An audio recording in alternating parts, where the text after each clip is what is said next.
ও মুসলমান, উযু কত বড় বরকত, উযু কত বড় রহমত।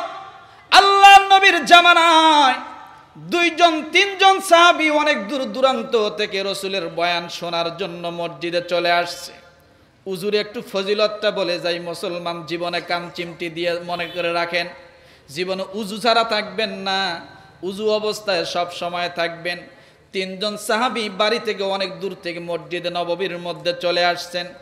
আল্লাহর নবীর পিছনে এশার নামাজ শেষ করেছেন, বয়ান তালিম শুনেছেন।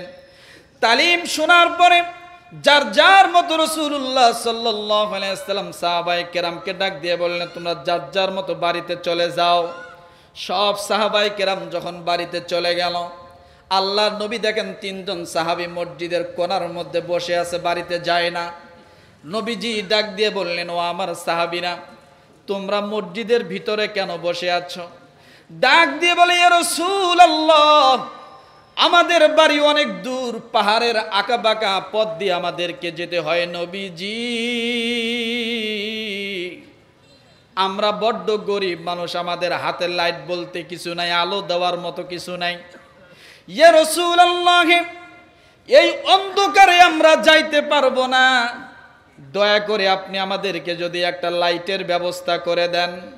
ইয়া রাসূলুল্লাহ, আপনি একটা লাইটের ব্যবস্থা করে দেন, তাহলে আমরা তিনজন সাহাবী পা পা করে আমরা এই পাহাড়ের কিনার দিয়ে চলে যেতে পারবো। এই কথা যখন তিনজন সাহাবী আল্লাহর নবীকে ডাক দিয়ে বললেন, সঙ্গে সঙ্গে রাসূলুল্লাহ সাল্লাল্লাহু আলাইহি ওয়াসাল্লাম চোখ দিয়ে পানি টপ টপ করে ছেড়ে দিল। ডাক দিয়ে বলো, আমার সাহাবীরা রে, আমার ঘরে আজকে 15 দিন চুলায় আগুন জ্বলে না, তোমরা আমার কাছে একটা জিনিস চায় বসলে, আলোর ব্যবস্থা করতে বললাম। বলো, আমার কাছে টাকা নাই, পয়সা নেই, তোমাদেরকে কেমন করে একটা লাইটের ব্যবস্থা করে দিব।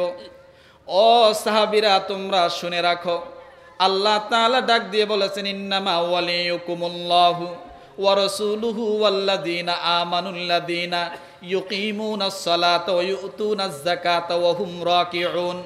ও সাহাবীরা শোনো, কেউ যদি নামাজ পড়ে আল্লাহর বন্ধু হয়ে যায়, কেউ যদি নামাজ পড়ে রাসূলের বন্ধু হয়ে যায়, কেউ যদি নামাজ পড়ে দুনিয়ার সব মানুষের বন্ধু, সমস্ত মুমিনদের বন্ধু হয়ে যায়। ইয়া রাসূলুল্লাহ, আপনি আল্লাহর অবশ্যই বন্ধু, আপনি একটা আমাদের জন্য আলোর ব্যবস্থা করে দেন। আল্লাহর নবী চোখ দিয়ে পানি টপ টপ করে ছেড়ে দিল। রাসূলুল্লাহ সাল্লাল্লাহু আলাইহি ওয়াসাল্লাম মাথা নিচু করে বসে আছেন। হঠাৎ করে আল্লাহর নবী মাথাটা উঁচু করলেন, এরপরে ডাক দিয়ে বলো, তিনজন সাহাবী শোনো, ওই যে মসজিদের পূর্ব সাইডে উজুখানা আছে, তোমরা ওই জায়গায় উজুর পানি দিয়ে একটু সুন্দর করে উজু করো। কি করো? কথা বলেন, আরো জোরে বলেন। সাহাবায়ে কেরাম আশ্চর্য হয়ে গেল, নবীজি চাইলাম আলো, আপনি করতে বলতেছেন উজু, কারণটা কি কিছুই বুঝি না। আল্লাহর নবী ডাক দিয়ে বলেন, তোমরা উজু শুরু করে দাও, উজু তোমরা করবা। আর আল্লাহর নবী হুজরায় চলে গেলেন। ও মুসলমান, তিনজন সাহাবী যখন উজু শেষ করে দিলেন, এরপর যখন উজু করা শেষ হয়ে গেল, সঙ্গে সঙ্গে উজু শেষ হয়ে যাওয়ার পরে দেখে যে মুখগুলা, যে মুখমণ্ডল ধৌত করেছে, ওই মুখের থেকে সামনের দিকে আলো চলে আসছে। হাতের কোনই সহ যখন ধৌত করেছে, কোনই সহ আলো বাইর হওয়া শুরু হয়ে গেছে। আল্লাহর নবী পরের দিন ফজরের সময় ডাক দিয়ে বলে, সাহাবী কই তোমরা? তিনজন সাহাবী বলো, তোমরা কোথায় ছিলে রাতের মধ্যে? ডাক দিয়ে বলতেছি, ইয়া রাসূলুল্লাহ, আমরা তিনজনে বাড়িতে যায় ঘুমায়াছিলাম। নবীজি বললেন, কেমন করে গেলা?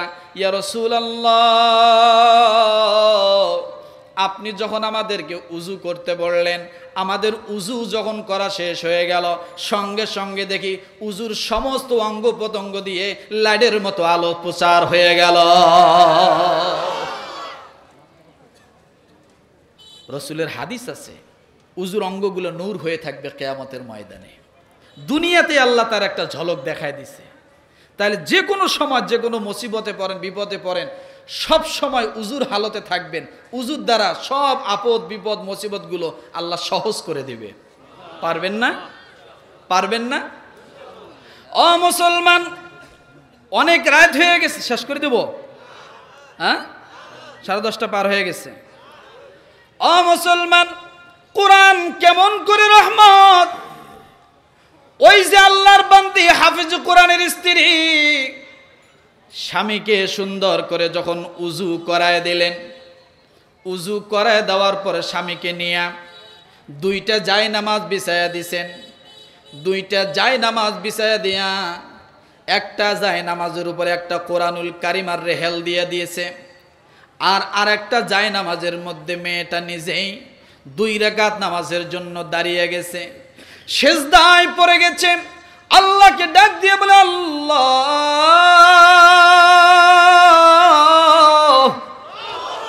তোমার বান্দি, নগণ্য বান্দি, আমি তোমার বান্দি। আমি আজকে আমার ডান পাশে একটা হাফেজে কোরআনকে কোরআন দিয়ে বসায় দিয়েছি। আমি তোমার কপাল দেওয়া কপালটা জমিনের মধ্যে ঠেকায় দিলাম। আল্লাহ নিজে যেহেতু বলেছেন, আম্মাই ইউজিবুল মুদতাররা ইযা দাআহু ওয়া ইয়াকশিফুস সুআ ওয়া ইয়াজআলুকুম খুলাফাআল আরদ ইলাহুম মাআল্লাহ। আল্লাহ বলে, বান্দারে, মামলায় পড়েছো, মুকদ্দমায় পড়েছো, ঋণগ্রস্ত হয়েছো, অভাবগ্রস্ত হয়েছো, যে কোনো সমস্যায় জর্জরিত হয়েছো, ও বান্দা, 5টা 2 তুমি যদি একখানে করতে পারো, কয়টা 2? কয়টা 2? আল্লাহ ডাক দিয়ে বলেন, 5টা 2 যদি তুমি একখানে করতে পারো। আল্লাহ ডাক দিয়ে বলেন, 5টা 2 যখন একখানে হয়ে যাবে, সঙ্গে সঙ্গে আমি আল্লাহ, তোমার মতো বান্দা এবং আমি আল্লাহর মাঝে আর কোনো পর্দা থাকে না। তুমি যা বলো আমি আল্লাহ সব স্বীকার করে নেই। কয়টা 2? কয়টা? 5টা 2 মনে রাখেন। 1, কমসে কম রাতের 2টা। কয়টা? বোঝার জন্য বলছি, রাতের 2টা 2 রাকাত নামাজ, কমসে কম 2 রাকাত নামাজ। কয়টা? কমসে কম 2 রাকাত নামাজ।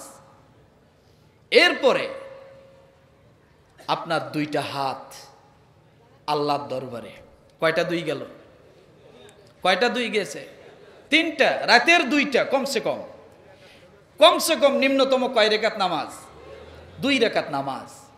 এরপরে 2টা হাত আল্লাহর দরবারে। এরপরে 2 চোখের কয়টা গেল?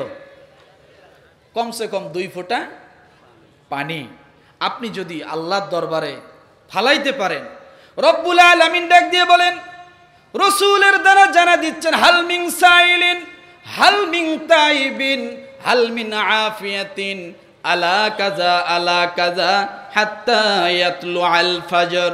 বান্দারে, তুমি তোমার যত সমস্যা আছে, তুমি যদি ঋণগ্রস্ত থাকো, আমার কাছে চাও, আমি তোমাকে দেওয়ার জন্য আমি আল্লাহ উপস্থিত। কি? আমি আল্লাহ কি? আমরা কি চাই? চাই। যে কোনো সমস্যায় পড়েন, কার কাছে যাবেন? কার কাছে? আল্লাহর কাছে। এদিকে হাফেজে কোরআন কোথায় বসা? জায়নামাজে। কি নিয়ে বসা? কোরআনুল কারীম। তার বাম পাশে কে? বাসর ঘর রাতের স্ত্রী প্রথম বিছানায় থাকার কথা আছে কোথায়? জায়নামাজে। ও মুসলমান, শেষটুক তো এখনো বলি নাই, বলছি, কথা বলেন। তাহলে একজন হাফেজে কোরআনকে ভালোবাসতেছে কে? আল্লাহ।